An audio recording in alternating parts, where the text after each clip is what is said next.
A guy in a suit gives our main character a smile and tells him to hurry up and sign the contract. The boy hesitates, holding the pen with a look of distrust on his face. Then he goes and asks the guy if this deal he's offering is actually safe. The older guy gets upset and slams the table, yelling that he shouldn't think. He tries to sweet-talk the kid, saying he'd never miss over a school friend. The man says it's a once-in-a-lifetime chance and that his money will grow all by itself. Then the guy remembers seeing his friend getting a call from work at his own father's funeral. He even mentions how the main character had to bow his head to his boss during such a tough time. Our protagonist gets really angry the moment the guy brings up his father's funeral. But since there was nothing he could do, he signs the paper, hoping the offer is for real. He goes ahead and signs the whole thing, acting like a fool while the other guy smiles. Then 2 years pass, and we cut to our protagonist's rundown apartment. We find him getting really sick in the bathroom, showing how bad his life has become. He feels terrible for throwing up the first good meal he's had in a long time. He sees himself as a 28-year-old man living a life far below average. The so-called friend who tricked him disappeared a year ago, leaving him with a ton of debt. With about 5 hours to go before his shift, the guy decides to read a little, which is his hobby. So he picks up a book titled Dark Heather, a story he really enjoys. He must have read this thing over 100 times, but he never gets tired of the story. This is the only thing that lets him escape the horrible life he's living for a little while. All of a sudden, while he's reading, the guy notices something very strange coming out of the book. A shiny, all-black feather starts to float out of the book, and he's confused. The kid wonders if that feather that just appeared out of nowhere belongs to a crow. Then, without any warning, a lot of liquid starts coming from our protagonist's nose. He has no idea what's happening as the red liquid stains the book he was reading. A sharp pain hits him in the chest, and the guy feels like his heart is about to stop. Then the protagonist starts to run out of air and can't breathe anymore, starting to panic. The guy realizes his life is ending in a very sad and sudden way. Lying in bed, he wonders if his life is really going to end in such a plain way. Just as he was about to accept his fate, something starts to burn inside him. The last thing he can see in his mind is the face of the guy who tricked him. He feels really sad for not having done anything important during his life. A game-like screen pops up in front of him, talking about a mission and a reward. He wakes up, gasping for air in a place he doesn't recognize, and wonders if it was a dream. The guy's eyes open, revealing a very bright and different shade of blue. The protagonist looks all around and realizes he's in a super fancy room he's never seen before. He gets really confused and starts to wonder what this place is and how he got there. When he turns around, the guy comes face to face with a red-eyed crow looking at him. The man looks out the window and sees a bunch of crows perched in the trees, staring at him. One of these crows breaks the window glass and flies toward him, making him scream. Our protagonist starts to panic completely, thinking he's trapped inside a nightmare. The bird starts pecking his head, and the guy can only beg for the nightmare to end. All of a sudden, the crow stops attacking and starts rubbing its head against the protagonist's hand. The boy is confused by this change and wonders why the creature suddenly got friendly. All the crows that were outside start to fly away, leaving him alone. Then he decides to look at the sky through the broken window and sees something very strange. Up in the night sky, there are 3 moons with different colors, one red, one blue, and one yellow. At that moment, he also sees a flag with a drawing of the 3 moons and is stunned. He finally realizes he's ended up inside the world of that book he reads so much. Now he's in the body of some random character who is destined for a very tragic end. Looking at himself in the mirror, he figures out he's no longer in the world he knew and gets confused. A young woman knocks on the door, introducing herself as Anna and calling him Prince Ranabaran. He then gets desperate and tells her not to open the door under any circumstances. He runs to hide under the table and yells that he's not feeling very well. On the other side of the door, the maid is really scared and doesn't understand his shouting. In his rush to hide, the protagonist ends up falling and hitting his head hard on the floor. The young woman says she'll come back later, and he realizes he really is this Ranabaran guy now. He stays on the floor with his hand on his head and confirms he's in the world of the book he read. The name of this world is Dark Heather, and our protagonist didn't like the idea one bit. He is now Ranabaran, the seventh prince of the empire, and it starts to sink in.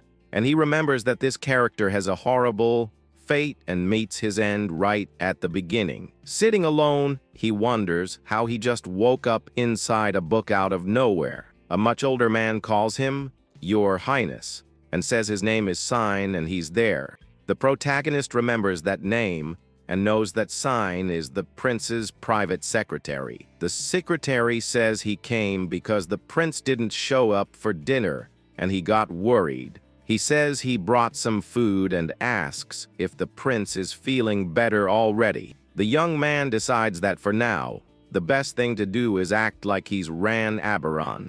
He replies that he's feeling a little better, and the secretary finds it a bit strange. Sign then asks Anna, the maid, to set the table so the prince can eat something. She serves the food, trembling, and he wonders why the food looks like animal feed.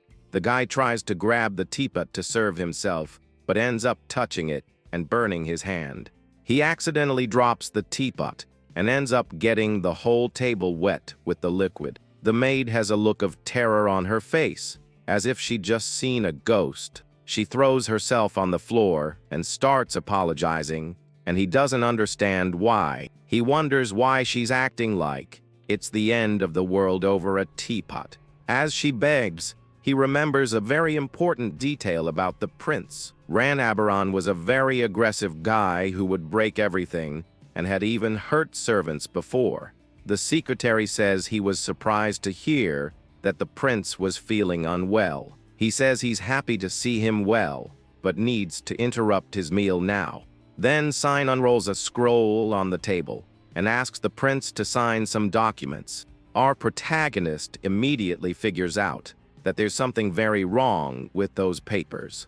He knows that it's actually a fake document to divert the prince's money. The only reason Sign has so much pull is because he's a close relative of the empress. The real Ranabaran was a sucker who would have signed everything without even reading it first. The secretary makes fun of him and asks if he forgot how to sign his own name. The boy gets annoyed at being mocked like that, and for being in the body of a foolish prince. The older man says it's a shame, but that's what he's here for and tells him to just sign. He has a flashback to his old life and how he was always such a pushover.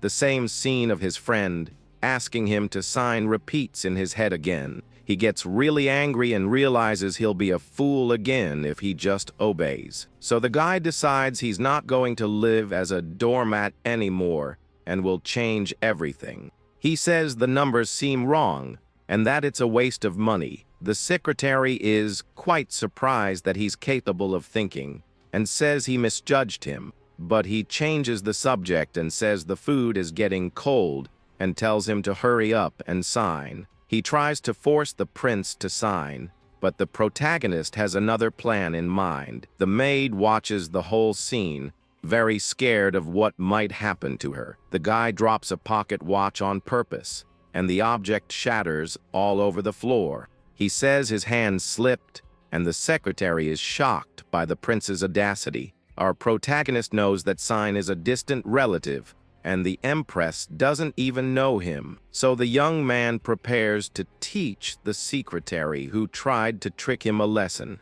The secretary has a look of pure hatred on his face, not believing what he's seeing. He then puts all the blame on the secretary, saying his hand slipped because of him.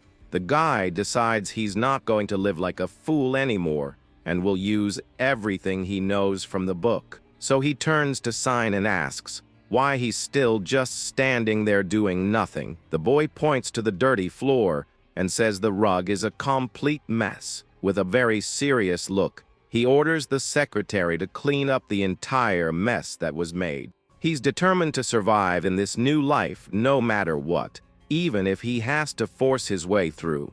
In this world, the imperial family is treated as if they were actual gods on Earth. They have special powers and blonde hair, but the seventh prince is the black sheep. The secretary gives him a scornful look, thinking about how much he hates Ran Aberon. He thinks the prince is an idiot and doesn't like the kid's black hair one bit. He wonders why he paid a bribe to serve a useless person like that prince. With a heart full of hatred, Sign kneels and starts cleaning the mess on the floor. Even though he's angry, he finishes cleaning and tells the prince the job is done. As he's about to leave, our protagonist kicks a cup and makes a mess in the room all over again. He says it was a good chance for the secretary to get a little more cleaning practice. With a very cold look, he tells the guy to clean up the new mess and be quicker about it. The secretary finds his behavior strange and threatens to tell the empress everything. But our protagonist knows it's just a bluff and that he has no way of speaking with royalty. He turns to Anna and asks her to cover her ears so she won't hear their conversation. The boy even threatens her, saying that if she hears a single word, things will go very badly for her. The young woman gets scared and covers her ears tightly so she won't hear any of the conversation. Then our protagonist starts spilling some dirt about the secretary that nobody else knew. He reveals all the schemes and thefts the guy had been doing under the table. The secretary turns as white as a sheet, with a look on his face like he's seen a ghost. Sometime later, Anna and the other maids are talking about how strange the prince is acting. They think he's become much scarier and wonder if they're going to survive. At least he doesn't leave the palace anymore, which gives them a little peace of mind. One of her friends reminds Anna that today is her day to clean the prince's room. Meanwhile, in the library, our protagonist is chilling and looking at the weather outside. He thinks he's playing the part of the prince well, and the servants are already avoiding him. Since that day, Sign has never shown up again, and he thinks that's great for avoiding stress. He's relaxed because there's still a year to go before the original story really begins. The guy remembers how he found the book Dark Heather in a library and how much he loved the story. He decides he's going to enjoy the piece. He is before the book's main character shows up. Looking at the sky, he thinks it would be cool to have wings, to see the landscape from above. All of a sudden, the guy feels a very strange pain, and his whole body starts to burn. He drops the cup, which shatters on the floor, while he's in a lot of pain. The protagonist falls to the floor, not understanding what's happening, and feels his whole body on fire.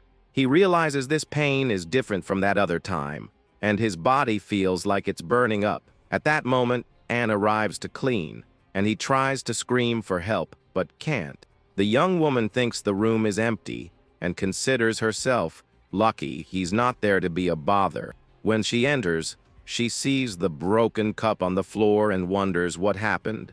She feels sad about the waste, and thinks her family could live on the money that cup was worth. Suddenly, she hears a noise from behind a pile of books and gets startled. A crow with red eyes flies out, and she wonders how the creature got in.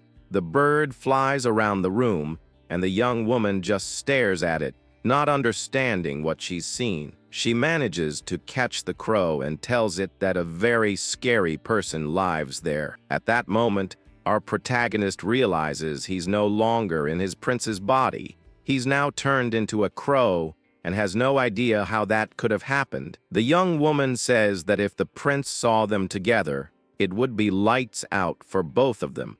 With that, she throws the crow out the window, but our protagonist panics in his thoughts. In a free fall from the tower, the boy screams as he heads toward the forest floor. Falling very fast, he gets scared and thinks he's going to meet his end in a really silly way. Then, In the middle of the fall, the guy gets the idea to try using his wings to survive. With a lot of willpower, he yells that he's going to fly because he doesn't want to go now. Suddenly, he manages to glide and stabilize himself in the air, not understanding how he did it. While flying, he looks at his own wings and is shocked that he could pull off such a feat. The boy gets excited about flying but soon wonders if he can turn back into a person. After flying for a while, he returns to the castle at night and lands safely. Luckily, he manages to turn back into a human and tests it a few times to be sure. Now the guy knows he has the power to turn into a crow just by imagining the transformation. He wonders if this is a curse from the crow on the first day, since it wasn't in the book. Although he doesn't know the origin of this power, one thing is for sure: no one can find out. Since this ability doesn't exist in the original story, he's afraid of changing the whole plot. Anna knocks on the door and informs him that the dinner ritual is about to begin and he has to go. Our protagonist then gets ready, because he knows the day he's been waiting for has arrived. Once a month, there's a succession test disguised as a ritual for the royal family. Seeing it all in person, he finds it very different from just reading it in the book he liked. His blonde-haired brothers are very flashy, and next to them, the seventh prince looks like a crow. A guy in front of him starts cursing him out, and he immediately recognizes who it is. That's Silos, the eighth prince and his half-brother, who treats him like complete trash. The brother continues to provoke him, but our protagonist just ignores him, which ticks the other guy off. The first princess arrives and scolds Silos, telling him to be quiet at the table. He then notices that everyone is seated in order of power and hierarchy at the table. In this world, there's a power called Manus, which is stronger in people with light, colored hair. Since he has black hair, he's the only royal who wasn't born with Manus and is isolated. And at the top of all this power is, obviously, the strongest person of all in the room. Then it is announced that His Majesty, the Emperor, is entering the Grand Hall. Everyone stands to receive the most powerful man in that empire. The Emperor sits on the throne, and with a bored expression, orders the ritual to begin. He places his hand on a blue tablet called prasa, which was left by the first emperor. The object is used to measure the manus of whoever touches it. Showing their full current power, a blue light comes out of the tablet, and the farther it goes, the greater the user's power. The emperor's light reaches the end of the table, and the protagonist wonders if it was always like this. The old man then challenges anyone who wants to try and measure their strength against him. Our protagonist just watches the scene in silence without showing any reaction. The first prince stands up with a smile and says he will accept his father's challenge. Usually, only he participates because it's very difficult to change the power ranking afterward. Manus is synonymous with power, and the first prince likes to show off to the others. By doing this, he shows everyone who's in charge and who will be the next emperor of the land. But out of nowhere, the eldest prince makes a shocked face, as if something went wrong. One of his brothers gets scared and asks what's happening to him now. Suddenly, the first prince starts to let out a lot of red liquid from his mouth. While everyone else panics, only our protagonist knows what's really going on. He knows that the first prince will be gone soon, and that the main story has begun. The narrator explains that Manus is a special power in this world that manifests in the royal family. For example, the first prince uses water Manus, and the second prince uses fire Manus. The first prince's result was already expected, and he manages to cover half the table with his power. But he ends up stumbling, and his brother yells for help, not understanding what happened to him. The protagonist is shocked because, in the story, the prince wasn't supposed to fall ill until 6 months from now. He then wonders why he can turn into a crow, since the seventh prince didn't possess any manus. The young man suspects that this sudden power appearing out of nowhere is not just a mere coincidence. The scene cuts, and we see a dark, haired guy stopping a whip and being called a monster. A blonde man calls him helpless for not using manus and asks who he thinks he is. The dark-haired guy responds with a smile that if he were an assassin, the other would already be gone by now. The blonde man gets startled that someone managed to sneak into the future emperor's room without being seen. Furious, the prince smashes a glass on the floor and curses repeatedly about what happened. He looks at himself in the broken mirror and remembers that everything was still perfectly fine with him this morning. Then, a blue energy appears in his hand, and he wonders what that is now. Suddenly, the guy drops to his knees on the floor, feeling an intense itch throughout his body. He realizes that his body burns when using manus and fears he might never be able to use his power again. The young man says this is impossible because he is the first prince and the next emperor. He then grabs a dagger and says he is different from all the other commoners in this place. Sitting down, he tries to calm himself, but a voice warns him to put down the pipe if he wants to survive. Startled, the blonde man points the dagger at the shadow and asks who is there in his room. The shadow reveals itself to be the protagonist, who breaks the pipe and is called a monster once again. The prince calls him helpless for lacking menace and asks how he got into the room. With a smile, the young man says that if he were an assassin, the prince would already be gone. The blonde man is shocked that someone breached the most secure room without getting caught. The prince asks how he got in, and the guy replies that he simply climbed the wall from the outside. He says it doesn't matter whether the other believes it or not, because that isn't the most important part. Then, he asks how the prince is feeling, knowing that the doctor claimed everything was fine. The heir to the throne merely gives a slight smirk without answering his question. Suddenly, the blonde man starts laughing out loud like a complete madman. Our protagonist observes him and thinks that the guy used his brain a little bit to figure it out. The prince accuses him of poisoning him to use as a bargaining chip in the future. He tries to strike his younger brother and says the young man's plan went completely wrong. But the boy warns that in 1 week, the prince will wish it would all just stop because of the intense pain. With that, the prince halts his attack, left confused about what his brother meant by those words. The dark-haired young man sits down and says he used no tricks and planned nothing against him. He explains that the prince's body will only get worse, and even he doesn't know who did this yet. With a serious look, he tells his brother to listen carefully to what he is about to say now. The young man warns that this is the prince's very last chance to save his own life. Flying away as a crow, he thinks that luckily, the prince is a coward and didn't follow him. The hero is left on the floor in despair. The protagonist knows he can now use him however he wants.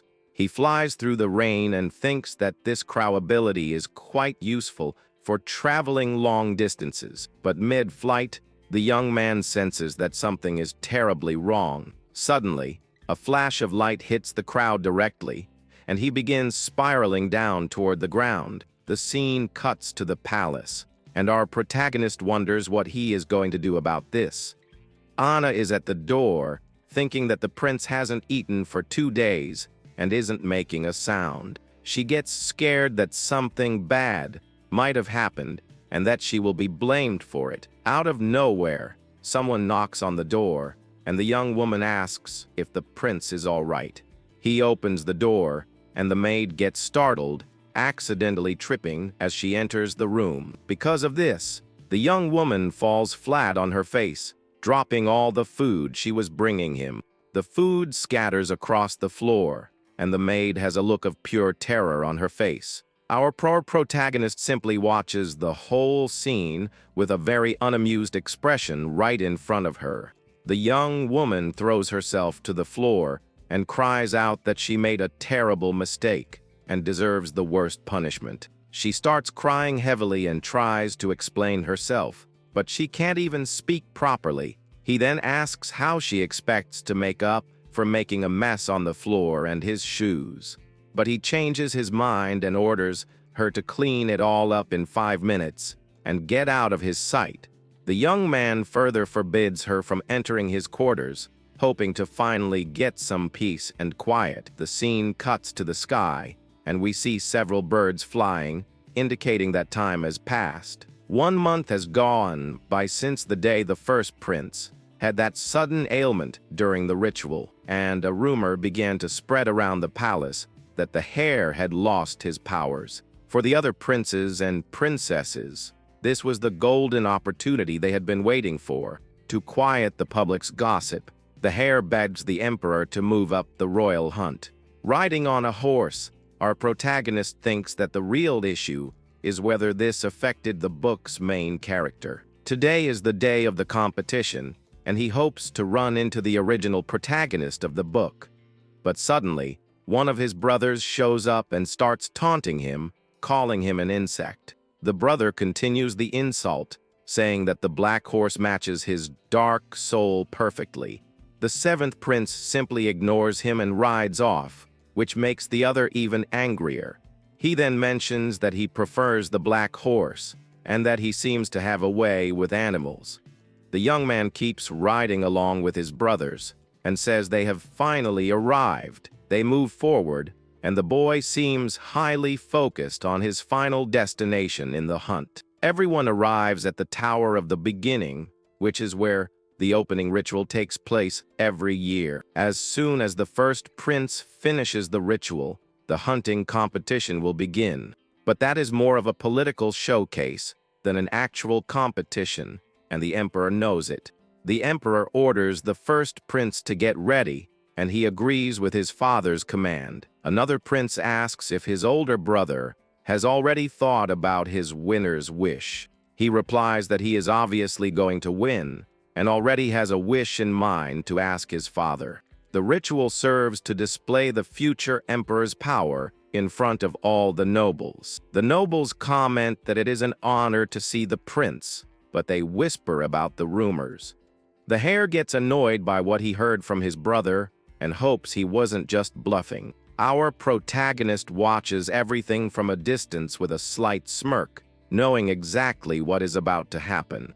The prince activates his manus and swears he will deal with his brother if he was tricked. The seventh prince tells his older brother not to be nervous and to just follow his plan. He says that if the prince follows orders, something amazing is about to happen right now. Suddenly, the sky begins to darken and rain clouds form above everyone. The prince releases a massive amount of blue power, impressing everyone present. The energy begins to spin, forming a giant whirlwind around the heir to the throne. The blue power grows stronger and stronger, and flashes of energy cut through the dark sky. The energy expands, and a fierce wind begins to blow across the entire area. The people in the crowd shout and are warned to watch out for the vortex of power. One of the princes orders everyone to fall back, while watching the scene completely amazed. With great effort, the prince yells out that he is the first heir of the entire empire. He then shouts his full name, which is Recap, and releases all of his power. The heir claims he is the one destined to be the emperor, leaving his father shocked. A massive wave of water erupts from the prince's body and surges up toward the sky. The water rises so high that it manages to submerge the entire mountain in a matter of seconds. His power is so immense that even the sky becomes completely covered by the bluish energy. Shortly after, rain begins to fall, and everyone is left speechless by what they just witnessed. One of the army generals comments that this is the true power of the royal family. The crowd goes wild and starts chanting the prince's name, leaving him relieved. The scene flashes back to the protagonist handing over a stone and telling the prince to channel his manus into it. He explains that the stone absorbs corrupted manus, and that the prince could lose his life if he doesn't use it. With a furious expression, the first prince glares at his younger brother inside the room. Our protagonist thinks that the stone was just to buy time, and that it was only supposed to appear in the future. A guy drops to the floor, and greets the seventh prince with immense fear in his voice. He says he brought the bag the prince requested, and the young man merely confirms his arrival. The boy complains that he can't even handle a simple task and asks if the bag is all right. An old man thinks about the wild horse he intentionally gave to the seventh prince for the event. Then, a horn sounds loudly across the field, announcing the start of the hunt. The emperor raises his hand and, with a very serious expression, looks over all the hunters. With that, the royal hunting competition officially begins, and everyone dashes off. Some nobles wonder if they should try to win, but they know the royalty will take the victory. The young man rides calmly and plans not to draw attention, as the hunt itself isn't important. His real objective is to find the former commander of the knights, Agony Fetus.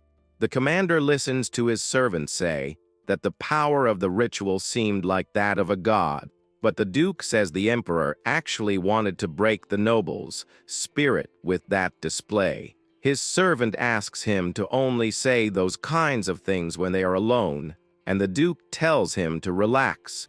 The older man says he is still around for a reason and will keep it that way for now. The protagonist rides through the forest, which is divided into 3 zones for the hunting competition. Looking at a map, he sees that the zones are for small, medium, and large animals. He recalls that in the book, the main character presented a golden fox to the emperor during this hunt. That's why he scouted the entire forest as a crow to locate the fox's habitat. Since the book mentioned the guy washed his hands, he figured out the location is near a lake. He then decides to go ahead to wait, believing the horse understands what he says. The boy is relieved that Sign brought the bag and realizes he was just worrying for nothing. As soon as he delivers the bag to the duke, everything will go smoothly and his plan will work out. But out of nowhere, his horse starts sprinting incredibly fast, and he shouts, completely caught off guard. Our protagonist loses his balance and can't understand what is going on with the animal. He gets down and asks why the horse stopped, and if it is feeling unwell. The young man also asks if the animal spotted a wild beast nearby, but the creature just signals no. Then it clicks, and he notices something about the horse that he hadn't realized before. He wonders if the bag he is carrying is simply too heavy for the animal to bear. Angrily, the boy scolds the horse for being stubborn and unable to handle a simple weight. He threatens to leave the creature without food if it keeps up with all that arrogance. The horse then stomps the ground and bolts away, leaving our protagonist behind. Now alone, the young man watches the horse vanish, left holding the bag, completely stunned. He realizes he is completely stuck in the middle of the forest without any transportation. The scene cuts, and we see that hunting a few wolves or deer would be quite easy in this area. The duke and his servant think that luck isn't on their side and that he has gotten old. He says he lived his life as a sword and a shield, but he cannot fight against time. The servant tells him not to talk like that, as the duke is already a living legend in the empire, and he reminds him that he has countless victories as a commander. But the duke just sees himself as an old man. The older man asks if the servant has ever seen royalty up close, and he says only from afar. He then says the servant will understand who those magnificent beings are once he sees them. In a flashback, the duke explains that the royalty are like deities, and their family protects them. He also tells his son that he will take his place one day, and to take pride in their family. In another memory, he shows his son the merchant group belonging to their royal family. The duke's memory continues, and he recalls another highly significant moment from his life. His carriage stops, and the driver apologizes because something got caught in the wheel. The driver asks him to step back into the carriage and says he will take care of cleaning it up. On the ground, the duke sees a person who suffered an accident and was left in the path of the wheel. The carriage wheel shows that the accident was quite severe and left a mark on the street. The duke remembers the individual and says they looked like a thief who tried to rob the temple, and that this sort of thing was quite common to see throughout that region of the empire. His son asks what is going on and says he also wants to go outside to see the commotion. The father yells at him not to leave the carriage, leaving the boy wide-eyed. The boy steps out anyway, and the father tries to explain that he shouldn't be out there. The Duke then says it's nothing major and tells his son to go back inside once more. The man reflects that the youth who suffered the accident wasn't even 10 years old. Then he wonders if misfortune exists, even in an empire as noble as this one. His servant calls out to him, saying they need to head out soon to save the family's honor. The Duke apologizes and says he knows where a golden fox can be found, so they head that way. Our protagonist runs through the forest, cursing the horse that left him behind all alone. He can't transform because of the bag and fears losing sight of the Duke. The young man knows the forest is dangerous and that a wild animal could appear at any moment. Suddenly, he hears a noise and wonders if he is finally about to be attacked. He doesn't know what to do since he has no weapon and considers dropping the bag to escape, but he decides that if it gets too dangerous, he will just bolt and throws a stone to distract whatever it is. The stone flies far and hits the Duke's servant right in the face, knocking him out instantly. Our protagonist gets startled and, by the hair color, realizes immediately who he just hit. The Duke yells for his servant, and the young man hides while the noble rushes over to help. The servant's blue hair confirms he is the Duke's assistant, and the protagonist begins to panic. Lying on the ground, the servant looks in bad shape, and our protagonist recognizes his name as Talon. The young man gets himself into a massive mess for having run into the war hero. The Duke draws his sword, ready to fight, showing that he is still in peak condition. That is Agony Fetus, the future mentor of the protagonist and a hero to the entire empire. The boy cannot let the Duke find him, or his whole plan will go down the drain. The plan was to wait at the fox's habitat and pretend the Duke was stealing his prey. Afterward, he was going to give the Duke a silly punishment and force him to carry the stones. But now he has no idea what to do since his plan failed miserably, and he is in deep trouble. The Duke picks up the stone and knows someone threw it on purpose, but doesn't know the reason. He then wonders if it was an assassin targeting him instead of the servant. The servant begins to wake up and calls out to the Duke, who is relieved to see him all right. The noble asks if he remembers anything, and the servant tries to search his memory. Our protagonist panics because the Duke's family is incredibly powerful, and he is doomed. The servant strains to remember, making a face as if he just saw a ghost. The boy freaks out and wonders what he will do now that everything has gone wrong, but the servant only has a small cut on his forehead and doesn't seem to have any major injuries. He apologizes to the Duke and says everything happened too fast, letting the protagonist breathe a sigh of relief. The Duke understands and asks him to speak up if he recalls anything, and the servant agrees. Suddenly, the noble looks in the young man's direction, seeming to sense his presence there. Our protagonist sees his chance to escape and runs away as fast as his legs can carry him. The Duke says he is going to catch the attacker and tells the servant to wait for him in the same spot. He dashes through the forest, and our protagonist knows there is no outrunning a hero. The boy is already completely out of breath, and the heavy bag only makes his escape worse. He wonders if he has run far enough to shake off an old man like that Duke, but the energetic old man appears right behind him, making the young man wonder if he ever actually retired. The Duke shouts for him to reveal himself, and the protagonist knows he will be caught any second. He thinks about dropping the bag and turning into a crow, deeply regretting not having his horse right now. But he decides that instead of running away, he will try something else to save himself. With that, a dark energy begins to emanate from his feet, and he runs much faster.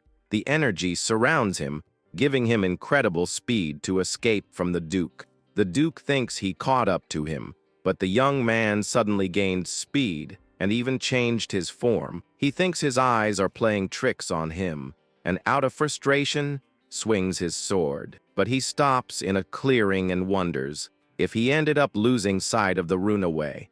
Our protagonist feels his body grow light and wonders if he turned into a crow, though he is still running. Then he hears the sound of hooves and wonders if that crazy horse actually came back. He looks to the side, and in the reflection of the animal's eye, he sees the sky and trees rushing past. The horse that abandoned him appears once more, and the young man finds the whole scene surreal. The scene cuts, and we see someone standing on the grass, observing everything from a certain distance. The first prince's brother congratulates him and asks if he was the one who caught the beast. They look at a giant bear, and the hare asks if it's really that hard to believe. The brother concedes that the victory is his and asks what wish he will request from the emperor. With a sinister smile, the prince says he already has something specific in mind to ask for. Sitting beneath a tree, our protagonist takes a deep breath, looking completely exhausted. He puts his hand to his head and, with a look of despair, thinks about how deeply troubled he is.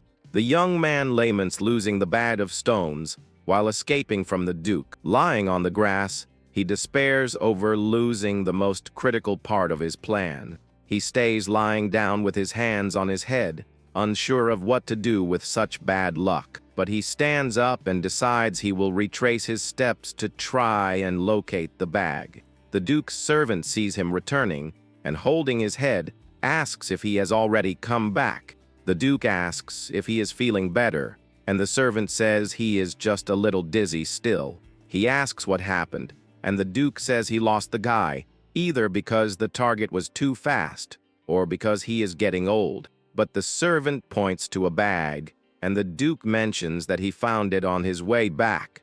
The assistant notes that the bag looks fancy, but wonders why it is filled with stones. Hiding nearby, the young man gets nervous and thinks that someone might have played a trick on them. He then dashes out and shouts for the bag, surprising the two men who turn to stare at him. The servant recognizes him and stammers the seventh prince's name, completely confused by the scene. With that, the Duke and his assistant drop to their knees to greet the royalty in front of them. The noble asks if the bag belongs to him, and the prince says he was just wondering where it went. With an angry expression, he asks why his item is there and if they stole it. The Duke immediately denies it, saying he found it by chance while walking through the tall grass. The prince claims that is everyone's excuse, and the Duke swears upon his family's honor. The young man asks why the assistant is bleeding, and the Duke explains it was just an accident. The servant remains quiet, looking startled and unsure of what to say at that moment. He then begins to move toward the seventh prince to try and explain himself. The servant tries to stammer out something, asking if by any chance the prince is the one responsible. With a swift movement, our protagonist strikes the servant across the face, knocking him down. He pulls the boy's hair, calling him an unmannerly brat for speaking out of turn, and he further threatens the boy, saying he can straighten out his attitude with a blade. The assistant's eyes widen with fear, unable to utter a single word. The Duke defends his servant, and the prince praises the noble's loyalty to his men. In a flashback, he remembers the Duke's unwavering nature when seeing a fallen person on the street without flinching. The noble glares at the prince with a very stern look, showing absolutely no reaction. The young man also reflects that the Duke's son will also grow up to be a fiercely loyal protector. He then hands the bag over to the Duke, stating that their encounter was a twist of fate, and he warns that it is a crucial item, one he must not lose even if his life depends on it. The Duke takes the bag and glares at the prince, looking like someone who understood the underlying threat. He then states that he will obey the prince's glorious command and accepts the task. The young man says goodbye and walks away, feeling much lighter After everything that happened, he feels he acted terribly, but he needed to plant that seed of doubt. The servant kneels and apologizes to the Duke for causing all this trouble. The Duke consoles him, telling him he is lucky he didn't lose a limb in the attack. But the servant calls out to him, saying he remembered exactly who threw the stone that hit him. With a very serious face, he reveals that the culprit was none other than the seventh prince.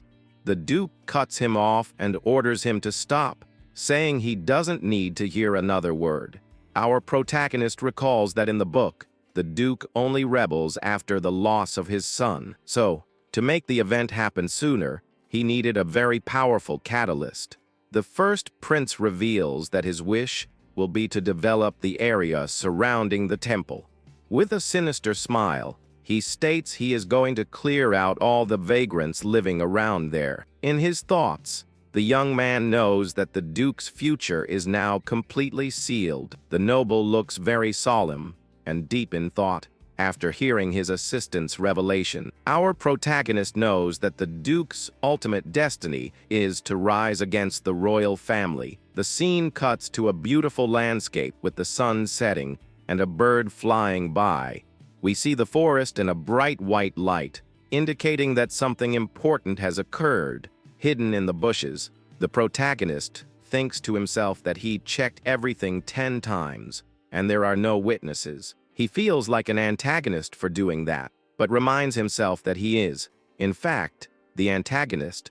The young man thinks that once the competition concludes, an important figure will appear. A woman in elegant attire calls him Ran and introduces herself as the first princess. He is surprised to find the first princess there and greets her formally. The young woman tells him to skip the formalities since they share the same bloodline.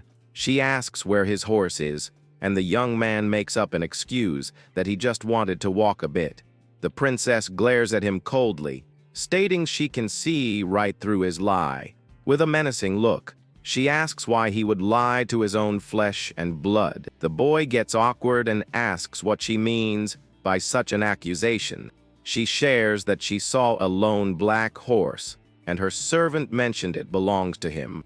The princess reveals she ordered the horse to be disposed of because it failed to obey royalty. He drops to one knee and apologizes, saying he felt embarrassed about losing the animal. She tells him to stand up, saying it looks as though she is punishing her younger brother. The young woman says she is glad he returned safely and that she can arrange another horse for him.